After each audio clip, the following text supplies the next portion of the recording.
საფარქვეშ ჯონ ბევირი ნაწილი მესამე ღვთისგან დადგენილი საფარველი თავი მერვე იცის თუ არა ღმერთმა ვინ არის სათავეში თუ ვისწავლით ღვთის მორჩილებას მისი ძალაუფლების სხვაში ამოცნობის პრობლემა არ გვექნება უკვე დავადგინეთ ღვთის პირდაპირი ძალაუფლების მორჩილების მნიშვნელობა ახლა განვიხილოთ მის მიერ გადაცემული ძალაუფლების საკითხი რომლისადმი მორჩილებაც არანაკლებ მნიშვნელოვანია.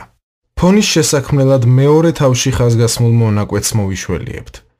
ყოველი სული უნდა ემორჩილებოდეს უმაღლეს ხელისუფლებას, ვინაიდან არ არსებობს ხელისუფლება თუ არა ღვთისაგან, ხოლო არსებულნი ღვთის მიერ არიან დადგენილნი. ამიტომ ხელისუფლების მოწინააღმდეგე ღვთის დადგენილებას ეწინააღმდეგება, ხოლო მოწინააღმდეგენი მსჯავრს დაიტეხენ თავზე. რომაელთა მე-13 თავის პირველი და მეორე მუხლი. მმართველი ძალაუფლება. პირველი, რას წარმოადგენს მმართველი ძალაუფლება? ამ კონკრეტულ ტექსტში პავლე სამოქალაქო მმართველობაზე, ხელისუფლებაზე საუბრობს. თუმცა შეგონების სიტყვები მხოლოდ მთავრობის წარმომადგენლების მიმართ არ გამოიყენება და გადაცემული ძალაუფლების სხვა სფეროებსაც მოიცავს.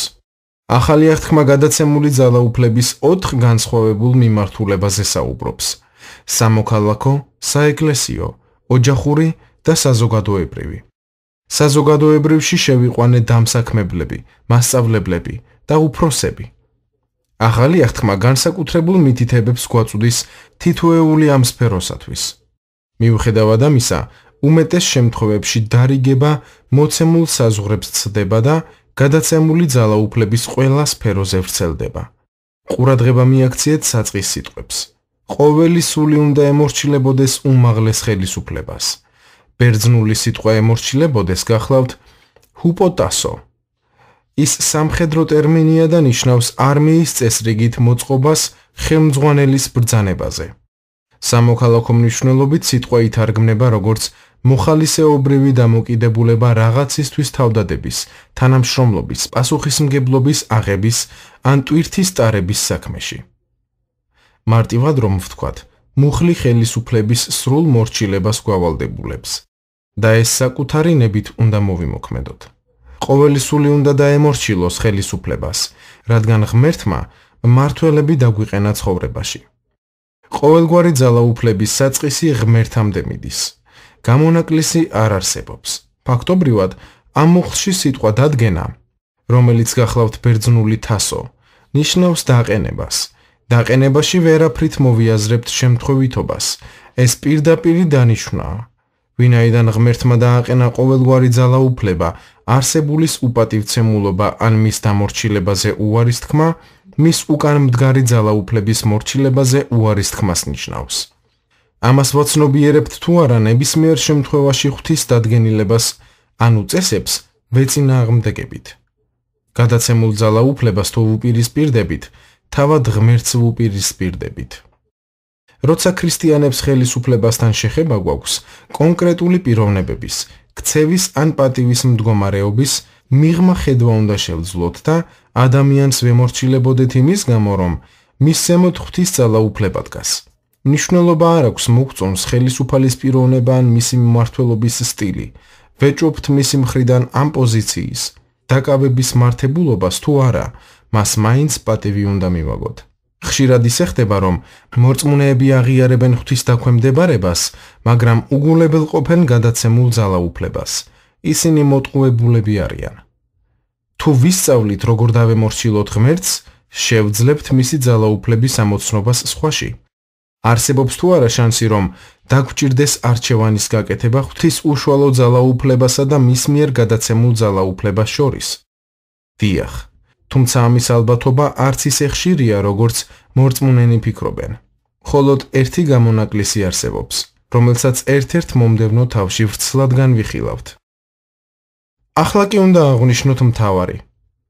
ბევრი ქრისტიანის აზრით, მორჩილება გამონაკლისია, ხოლო პირადი თავისუფალინება წესი. ამ ტიპის აზროვნების კვალზე სიარული ნგრევამდე მიგვიყვანს. როგორც წინა თავებში დავინახეთ, შედეგები საზარელია. ეს არა მარტო ღვთის სასჯელის საფრთხეს გვიქადის, არამედ დემონურ ძალებს კანონიერ მისადგომელს აძლევს ჩვენს ცხოვრებაში. თუ გსურს ღვთის მორჩილებაში დარჩენა და კურთხევის მიღება, მხოლოდ ერთი არჩევანი გვაქვს. როცა ლაპარაკია გადაცემულ ძალაუფლებაზე, დაქვემდებარება და მორჩილება. ბოროტი მთავრობა ღვთისგან დაყენებულია? ამრიგად, მითითებას გვაძლევენ, რომ ყოველგვარი ხელისუფლება ღვთისგან დადგენილია და მას პატივისცემით და ამ პოზიციისადმი დაქვემდებარებით უნდა ვუპასუხოთ. ხშირად ამ მომენტისთვის ადამიანები გონებაში კედლებს აღმართავენ. გავრცელებული კონტრმტკიცებულება ასეთია: როგორ მეუბნებით, რომ ისინი ღვთისგან არიან დადგენილები? გავიხსენოთ პავლეს ნათქვამი, რომ ყოველგვარი ძალაუფლება ღვთისგანაა. მას არ უთქვამს, რომ ყოველი ძალაუფლება ღვთისნიერია. ხელისუფლება ღვთისგანაა, მაგრამ მისი საქციელი შეიძლება არ იყოს ასეთი. მოდით ყველაზე უარესი სცენარი წარმოვიდგინოთ. ჰიტლერის ან სტალინის მსგავსი მმართველების კატეგორიიდან. ამ ორმა ადამიანმა თავი გამოიჩინა როგორც გასული საუკუნის ყველაზე ბოროტმა წინამძღოლებმა. ყველანი ვთანხმდებით, რომ ამ კატეგორიის მმართველი მეტისმეტად სასტიკი და ბოროტია. ხომ მართალია? ახლა ფარაონზე, ეგვიპტის მმართველზე ვილაპარაკოთ. ისიც ნამდვილად შედის ზემოხსენებულ კატეგორიაში. მისი მმართველობისას ისრაელი მეტისმეტად დაიჩაგრა. მან ხალხი დაიმონა და გააღატაკა. ფიზიკურად თუ გონებრივად ძალადობდა მათზე და თითქოს ეს საკმარისი არ იყო, ათასობით ბავშვი დახოცა ცივი გონებით. ამ კადნიერ და ქედმაღალ მმართველს არც ადამიანის სიცოცხლე ადარდებდა და არც ღმერთს უწევდა ანგარიშს. საიდან მოვიდა მისი ძალაუფლება? როგორ მოხდა, რომ ღვთისერი მის დაქვემდებარებაში აღმოჩნდა? ნუ თუ შემთხვევითობას ჰქონდა ადგილი. წერილის თანახმად, ღმერთმა ფარაონს ასე უთხრა მოსეს პირით: იმისათვის გტოვებ. გამოსვლის მე-9 მე-16 მუხლი. პავლემ ეს დაადასტურა რა? რომაელთა მიმართ წერილში. რომაელთა მე-9 მე-17 მუხლი. ორივე მონაკვეთიდან ვასკვნით, რომ ეს სწორი აზრია და არა შეცდომა, რომელიც ორი მოწმის მიერ არის დადასტურებული. ივანეს მე-17 მუხლი. ეჭვგარეშეა, რომ ღმერთმა და არა ეშმაკმა დაადგინა ფარაონი ძალაუფლების პოზიციაზე. სხვა სიტყვებით რომ ვთქვათ, ფარაონს ღმერთმა მიანიჭა ძალაუფლება აბრაჰამის შთამომავლებზე. ეს სრულად შეესაბამება ნათქვამს, არსებულნი ღვთის მიერ არიან დადგენილნი. მოდით განვიხილოთ, როგორ აღმოჩნდა ღმერთთან აღთქმაში მყოფიერი ამ ბოროტი მმართველის დაქვემდებარებაში. ღმერთი გამოეცხადა აბრაჰამს, როცა ის 75 წლის იყო და უთხრა, რომ მისგან დიდ ერს შექმნიდა, თუ დაემორჩილებოდა. აბრაჰამი ასეც მოიქცა და იმდენად აამა ღმერთს, რომ მას რწმენის მამა ეწოდა. რომაელთა მე-4 მე-11 და მე-12 მუხლი. აბრაჰამის მორჩილების პასუხად ღმერთმა მას აღთქმა დაუდო. აღთქმის დადების პროცესში ღმერთმა ასე უთხრა: იცოდე, ხიზნებად იქნებიან შენი შთამომავლნი სხვის ქვეყანაში. დამონებული და დაჩაგრული ეყოლებათ 400 წელი. დაბადების მე-15 თავის მე-13 მუხლი. რამწარე გადასაყლაპიაბია. უამრავი ძისა და შვილიშვილის მამა რომ ყოფილიყავი, არ გამიხარდებოდა ამის გაგება. ამას ვერც მაშენებელ წინასწარმეტყველებასთან უგეშისცემას ვერ ვუწოდებ. კარგად დაფიქრდით. ამჟამად ახალი 1000 წლეულის პირველ საუკუნეში ვცხოვრობთ. ღვთის ნათქვამის თანახმად, ასეთი მოპყრობა ჩემს შთამომავლობაზე გავლენას იქონიებდა ჩვენი წელთაღრიცხვით 2400 წლამდე.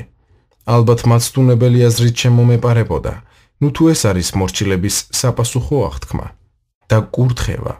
კიდევ უფრო საინტერესოა, რომ ღმერთმა ამის შესახებ ისაკის დაბადებამდე განაცხადა.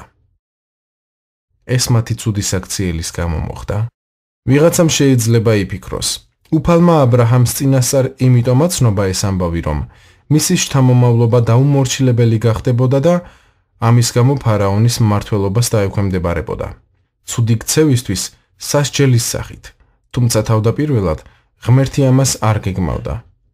მოდით გამოვიკვლიოთ და ვნახოთ, რამდენად ზუსტია ამგვარი მსჯელობა.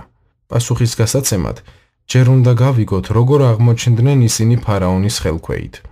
აბრაჰამის ძე ისაკი ღვთისმოშიში ადამიანი იყო, რომელიც მორჩილებასა და სიწმინდეში ცხოვრობდა. მას და მის სოლს, რებეკას, ორი ძე ჰყავდათ, უფროსი ესავი და მომდევნო იაკობი. ძმები ძალიან განსხვავდებოდნენ ერთმანეთისგან. ღმერთმა თავისი მოსაზრება მათ დაბადებამდე გააცხადა. იაკობი შევიყვარე, ხოლო ესავი შევიძულე, რომაელთა მეცხრეთავის მე-13 მუხლი. იაკობმა თავდაპირველი გზასაცდენილობა ღმერთთან შეხვედრით დაასრულა ფენუელში. დაბადების 32 თავი. ამ შეხვედრამ ღვთიური კურთხევის აღთქმა მოიტანა მის ცხოვრებაში და სახელით შეეცვალა. მას ისრაელი ეწოდა, რაც ნიშნავს მთავარი ღმერთთან. ამის შემდეგ მისი ცხოვრების წესში თავის ძლიერი მიძღვნა ვლინდება. მან ოჯახს კეფთაყვანისმცემლობისგან განთავისუფლება უბრძანა, რომ ღვთის წინაშე წმინდანი დარჩენილიყვნენ. ამის შედეგად ურწმუნოებს ღვთის შიში დაეცათ, როცა იაკობის სახლეული ქანაანის გზას ადგა. დაბადების 35 თავი. ისრაელი 12 ძის მამა გახლდათ. მე-11 იოსები ათვალწუნებული იყო დანარჩენი ძმებისაგან, რადგან მამას გამორჩეულად უყვარდა. ღმერთმა იოსებს ორი განცალკევებული წინასწარმეტყველური სიზმარი აჩვენა, რომ დიდი წინამძღოლი გახდებოდა და ძმები მოემსახურებოდნენ. სიზმრებმა ისე გააღიზიანა ძმები, რომ მისი მოშორება დაისახეს მიზნად და განახორციელეს კიდეც, როცა ეგვიპტეში მონად გაყიდეს. იოსებმა ეგვიპტის მიწაზე უკიდურესი მარტოობისა და სასოწარკვეთის დროსაც კი შეინარჩუნა უფლისადმი ერთგულება. ფარაონის ერთ-ერთ დიდებულთან 10 წლიანი მსახურების შემდეგ ცილი და სწამეს ბატონის ცოლზე ძალადობის ბრალდებით. 2 წელზე მეტი ხნით აღმოჩნდა მიწისქვეშა საპატიმროში, გამომწყდეული, მაგრამ იქაც მტკიცე და ერთგული დარჩა.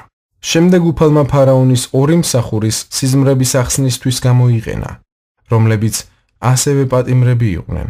ერთი სიკვდილით დასაჯეს, მეორე გადარჩა და თავის თანამდებობას დაუბრუნდა, მაგრამ იოსები ამ უკანასკნელის თხოვნის მიუხედავად რაღაც დროით არც კი გახსენებია.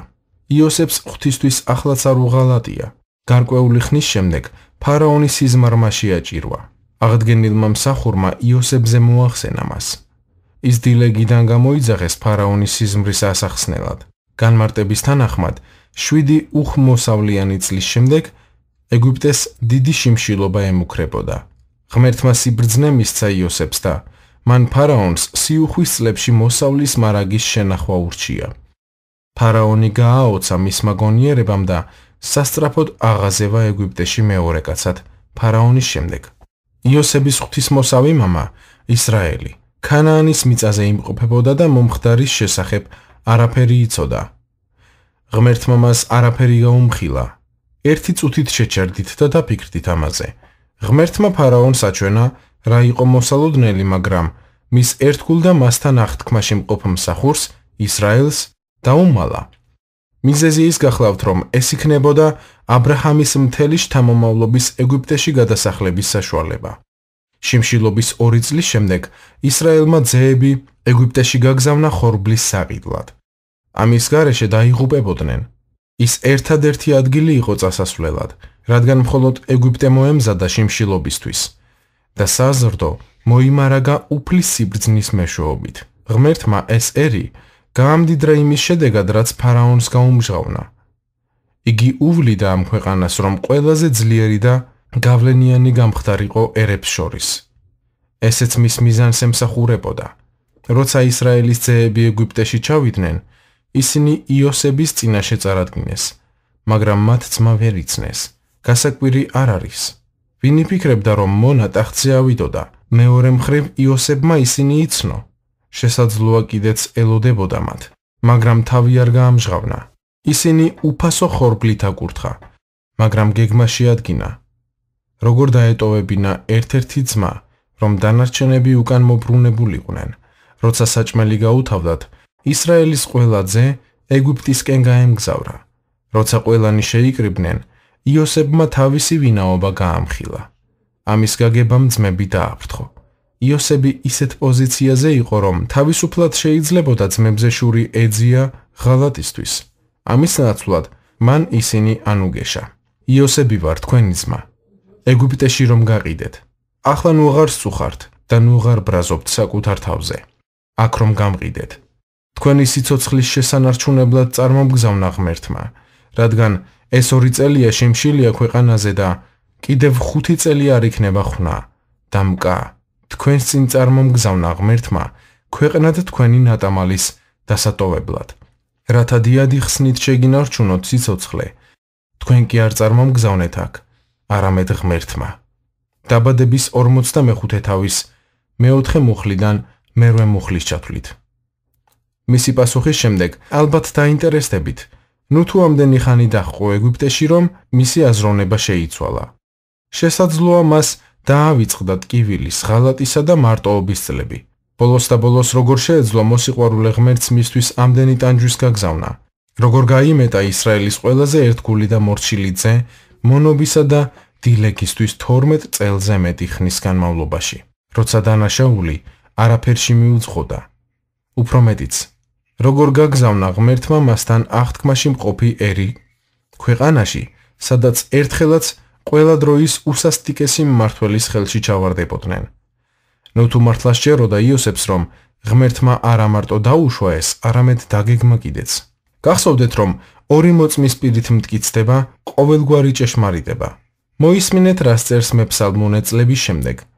შიმშილს მოუხმო დედამიწაზე და ყოველგვარი სახსარი პურისა შემუსრა. გაგზავნა მათ წინ კაცი, მონად გაიყიდა იოსები, გატანჯეს ბორკილებით მისი ფეხები, რკინა მისწვდა მის სულს, ვიდრე აღსრულდებოდა მისი ნათქვამი, უფლის სიტყვამ გამობრწმედა იგი. 105 ფსალმუნის მე-16 მუხლიდან მე-19 მუხლის ჩათვლით. ოჰო, იოსები არ ცდებოდა თავის შეფასებაში. მოდით დაკვირვებით განვიხილოთ ეს მონაკვეთი.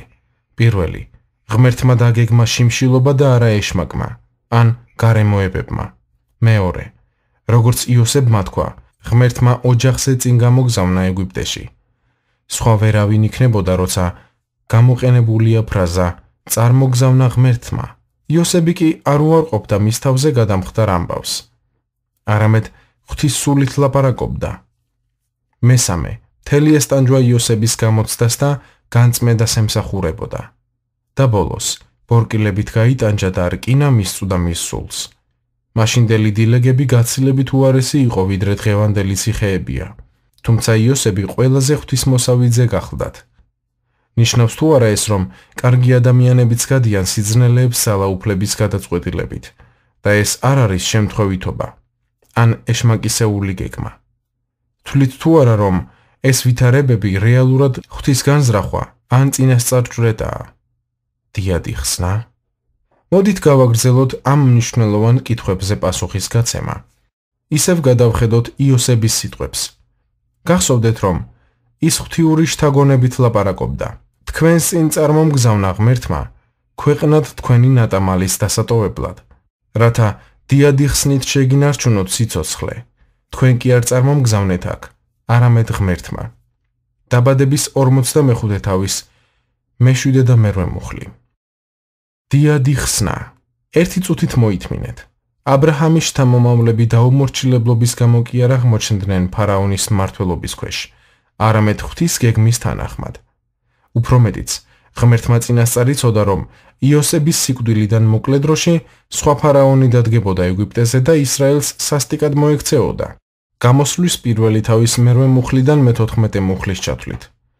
ღმერთმა აბრაჰამს უთხრა, რომ მათ ავად მოეპყრობოდნენ 400 წლის მანძილზე. მას ეს იყო უფლის დიადი ხსნა. როგორ შეიძლება ხსნად ჩაითვალოს ასეთი გასაჭირი? შესაძლოა მავანმა კითხვა დასვას. რატომ არ მისცა ღმერთმა სიბრძნე აბრაჰამის შთამომავლებს ეგვიპტელთან ნაცვლად, რომ 7 წლიანი შემშილობისთვის საკვები მოემარაგებინათ? მაშინ იოსებიც აცდებოდა ამდენ ტანჯვას. მიზეზი ნათელია. ღმერთს სურდა, რომ ისინი ფარაონის მმართველობის ქვეშ ყოფილიყვნენ.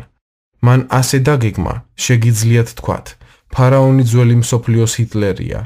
მან ათასობით ებრაელი დახოცა და ღვთისერს დიდი ზიანი მიაყენა.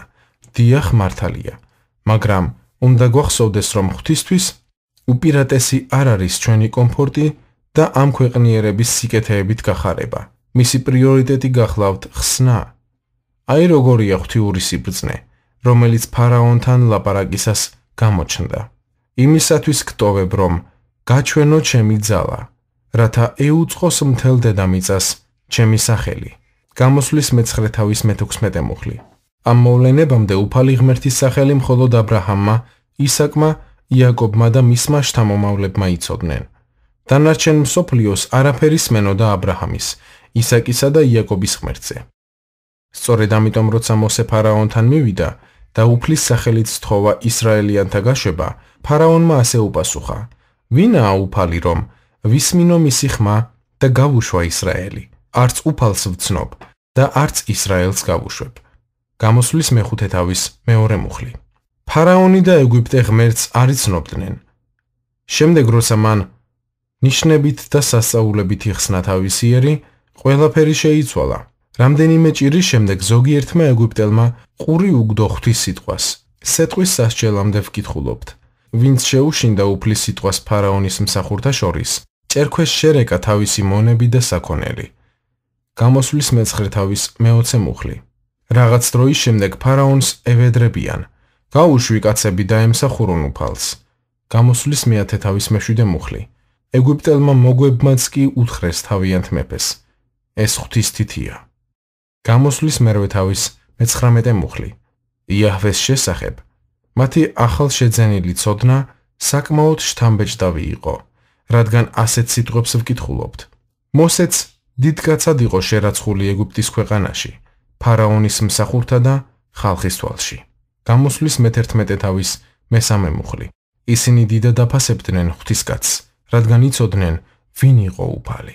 ასევე ვხედავთ, რომ აბრაჰამის შთამომავლებმა ყველაფერი მიიღეს, რაც ეგვიპტელთაგან ითხოვეს, მაგალითად ვერცხლი, ოქრო და სამოსი. გამოცხადების მე-12 თავის მე-3 მუხლიდან 36 მუხლის ჩათვლით. ბოლოს ფარაონმაც კი აღიარა, მართალია უფალი. მე და ჩემი ხალხი კი დამნაშავენი ვართ. გამოსვლის მე-9 თავის 27 მუხლი.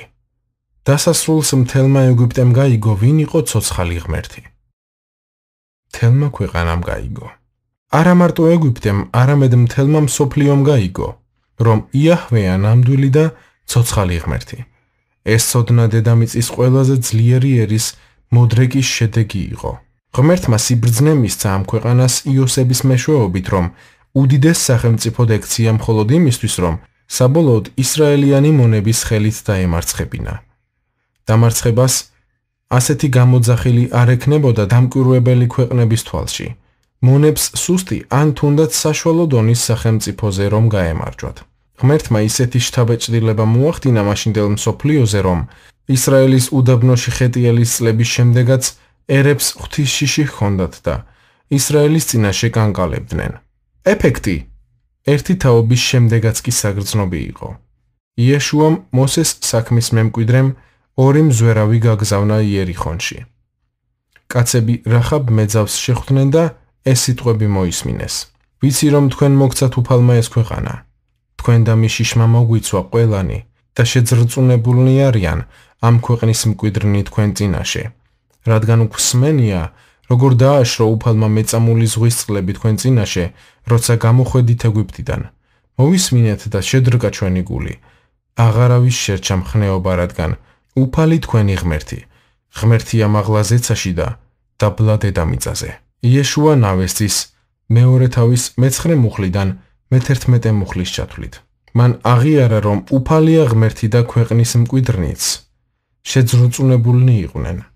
უფლის სახელი მთელ დედამიწას მოედო. ეს ცოდნა მარტო მის სადიდებლად კი არა, ხსნისთვისაც იყო. პირველი ნაყოფები მაშინ მიიღეს, როცა უცხო ქვეყნის მეძავი და მთელი მისი ოჯახი გადარჩა.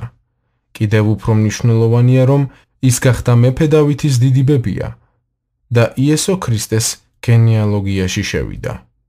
ეს არ მოხდებოდა ღმერთს მთელ მსოფლიოში რომ არ გაეცხადებინა მისი სახელი მოდრეკილი ფარაონის, იმ კაცის მეშვეობით, რომელიც ისრაელიანებს მმართველად დაუდგინა. ეგვიპტიდან გამოსვლის შემდეგ რამდენიმე ასეული წელი გავიდა, მაგრამ ღვთისშიში ცხადად იგრძნობოდა ერებს შორის. ყელის დროს, რომელიც ისრაელის მღვდელი და მსაჯული იყო, ისევ გაიხსენეს თუ რა გაუკეთა ღმერთმა ფარაონს. ისრაელი ფილისტიმელებს ებრძოდა და პირველივე დღეს დაამარცხა. მეორე დღეს საბრძოლო ბანაკში კიდობანი მოიტანეს. ისინი შეიკრიბნენ და მაღალი ხმით გამართა ყიჟინი მთელმა ისრაელმა და შეიძრა მიწა. 1 სამუელის მეოთხე თავის მეხუთე მუხლი. ფილისტიმელებმა ხმაური გაიგონეს და ერთმანეთს ჰკითხეს რა ხდებაო. შემდეგ გაიგეს რომ უფლის კიდობანი მოვიდა ისრაელიანთა ბანაკში. დააკვირდით მათ რეაქციას. შეეშინდათ ფილისტიმელებს რადგან თქვეს ღმერთი მოვიდაო ბანაკში. ამბობდნენ ვაი ჩვენ რადგან არ მომხდარა ასეთი რამ არც გუშინ და არც გუშინ წინ. ვაი ჩვენ ვინ დაგვიხსნის ამ ძლიერი ღვთის ხელიდან. ეს ის ღმერთია ელოჰიმ. ეგვიპტელები რომ მოსრა უდაბნოში ყოველგვარი წყლულებით. 1 სამუელის მეოთხე თავის მე-7 და მე-8 მუხლი. ღვთის აღსანიშნავად გამოყენებულია ებრაული სიტყვა ელოჰიმ. ის 2000-ზე მეტჯერ გვხვდება ძველ აღთქმაში. იმ უფალი ღმერთის აღსანიშნავად, რომელსაც ვემსახურებით. მარტო დაბადების წიგნის პირველ თავში 31ჯერ გამოიყენება და ჩვენს ღმერთსა და შემოქმედზე მიუთითებს. ფილისტიმელებიც კი შედრკნენ 100 წლეულების შემდეგ, თუმცა მას არ ემსახურებოდნენ. მათ იცოდნენ, ვინ იყო ჭეშმარიტი და ცოცხალი ღმერთი. ღვთის სიბრძნის სიღრმე. ღმერთი საგონებელში არ ჩავარდნილა, როცა ეგვიპტის წინამძღოლი ბოროტი ფარაონი გახდა, ვინაიდან არ არსებობს ხელისუფლება თუ არა ღვთისგან, ხოლო არსებულნი ღვთის მიერ არიან დადგენილნი. რომაელთა მე-13 თავის 1 მუხლი. ყოველგვარი ხელისუფალი იმ წლების განმავლობაში, რაც კანონიერი მმართველობისთვის აქვს განსაზღვრული, კარგი იქნება თუ ცუდი, ღვთის მიერ არის დაყენებული. ის კონკრეტული მიზნისთვის არის დადგენილი და შემთხვევითობა გამორიცხულია. შეიძლება ვინმე მეკითხოს, რამე კარგი გამოვიდა სტალინის ან ჰიტლერის მსგავსი ადამიანების მმართველობიდან. ამაზე პასუხისგასაცემად პავლე მოციქულის ნათქვამს მოვიყვან. ამრიგად, ვინც სურს, მას შეიწყალებს და ვინც სურს, მას გააჯიუტებს. ო ღვთის სიმდიდრეთა და სიბრძნისა და შემეცნების სიღრმე. როგორი ჩაუწდომელნი არიან მისი სამართალნი და მიუკვლეველნი მისი გზები, რადგან ვინ შეიცნო უფლის გონება, ვინ იყო მისი მრჩეველი. რომაელთა მე-9 თავის მე-18 მუხლი, მე-11 თავის 33 და 34 მუხლი. მას შეუძლია ისეთი საქმეები აკეთოს, რომლებიც ჩვენი მიდევნების უნარის ფარგლებს ცდება. უნდა მივიღოთ ის რის გამომჟღავნებაც მას შეუფერებლად მიაჩნია. პავლე კიდევ ერთ კითხვას სვამს, ღვთის სიბრძნესთან დაკავშირებით. ვინ ხარ შენ ადამიანო, რომ ეკამათები ღმერთს? განაქმნილება ეტყვის შემოქმედს, რატომ შემქმენიო ასე?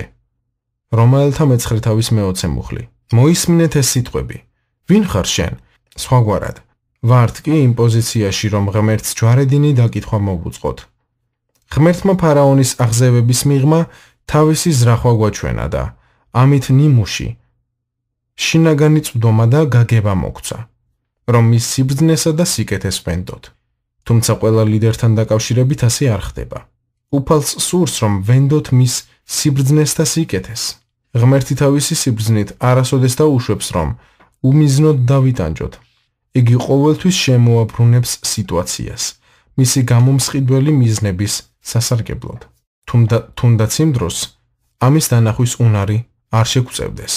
უფალი თავისი სიკეთის ფარგლებში არ დაუშვებს, რომ ზიანი მოგვადგეს მარადისობის თვალსაზრისით.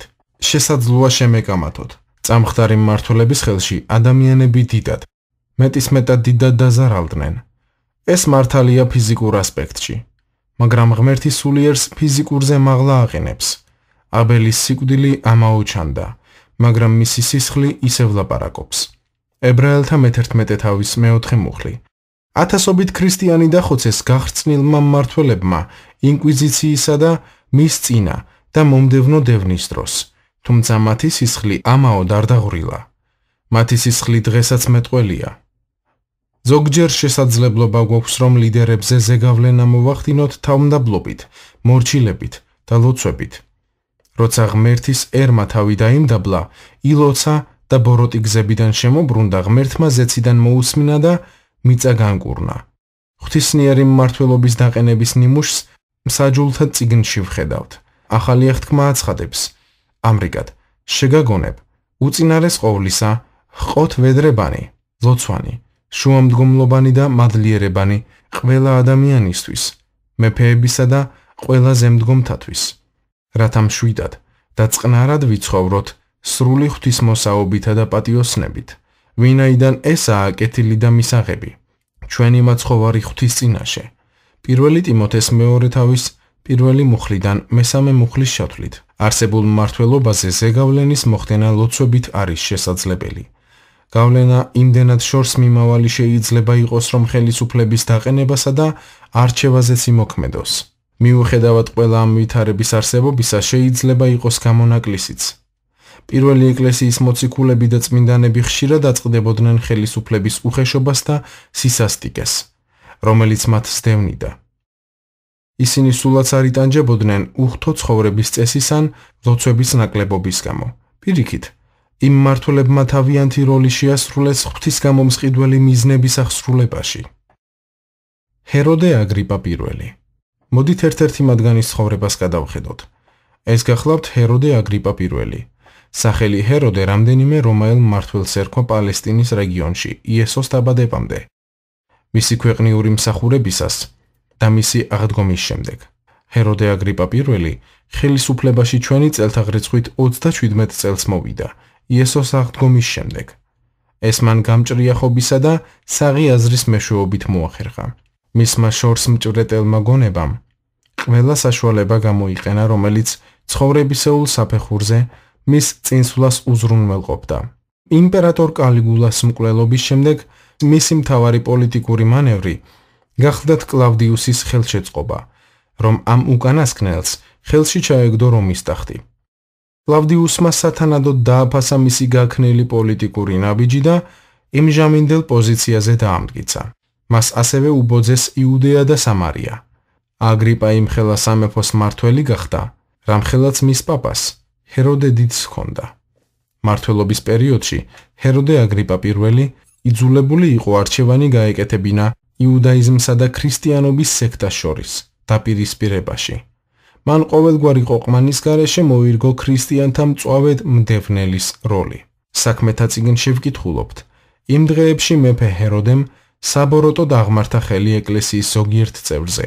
მან מחვილით მოაკვლევინა იაკობი, იოანეს ძმა, და როცა დაინახა, რომ ამით იუდეველებს აამა, პეტრეც დააპატიმრა.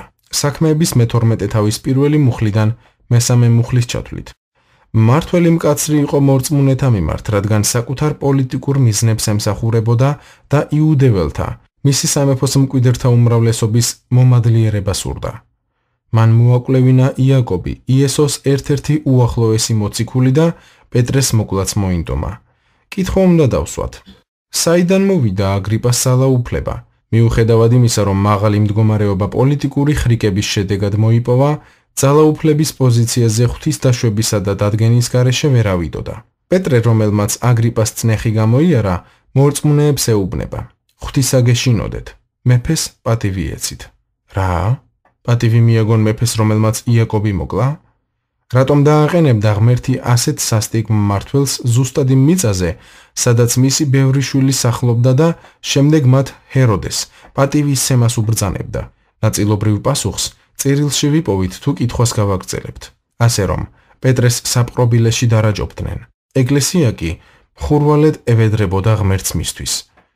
საქმეების მე-12 თავის მე-5 მუხლი. ამის შედეგად ღმერთმა ანგელოზი გამოგზავნა. პეტრეს სასწაულებრივად გაათავისუფლა დილეგიდან და საოჯახო ლოცვის შეკრებამდე მისი მისვლის უსაფრთხოება უზრუნველყო. მორწმუნეებს პატივი რომ არ მიეგოთ მეფისთვის და გადაცემული ძალაუფლების შესახებ ღვთისმცნების წინააღმდეგ აჯანყებულიყვნენ, ვერ იხილავდნენ მისი სასწაულებრივი ხელის მოქმედებას.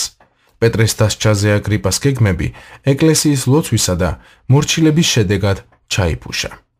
ამ მოვლენამ მნიშვნელოვნად გააძლიერა მორწმუნეები. ფარაონის შემთხვევისა არ იყოს, ღმერთმა აქაც გამოავლინა თავისი ძალა გამოსყიდვის მიზნებისთვის.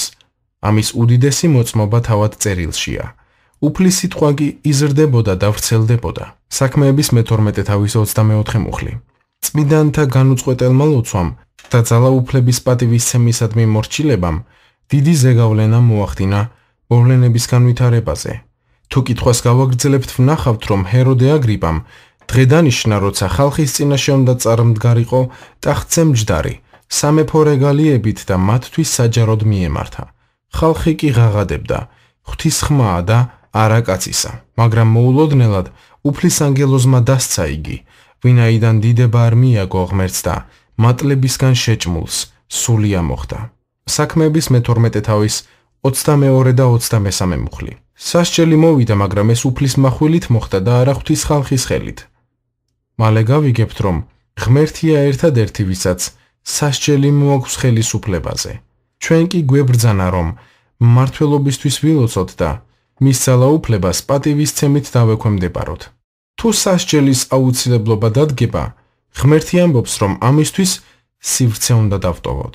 ამ თავში განხილულს ზურგს უმაგრებს ბიბლიური მოვლენები, თუმცა ეწინააღმდეგება ბევრი ეკლესიის სწავლებას და აღქმას. ვინც საკუთარ კომფორტს ღვთის გამომხსნელ საქმიანობაზე მაღლა აყენებს, დაბრმავებულია იმ არეალში უფლის საქმიანობის მიმართ. მოდით გული გავხსნათ ღვთიური სიბრძნის მისაღებად. გახსოვდეთ, ის ჩვენკენ არის და არა ჩვენ წინააღმდეგ.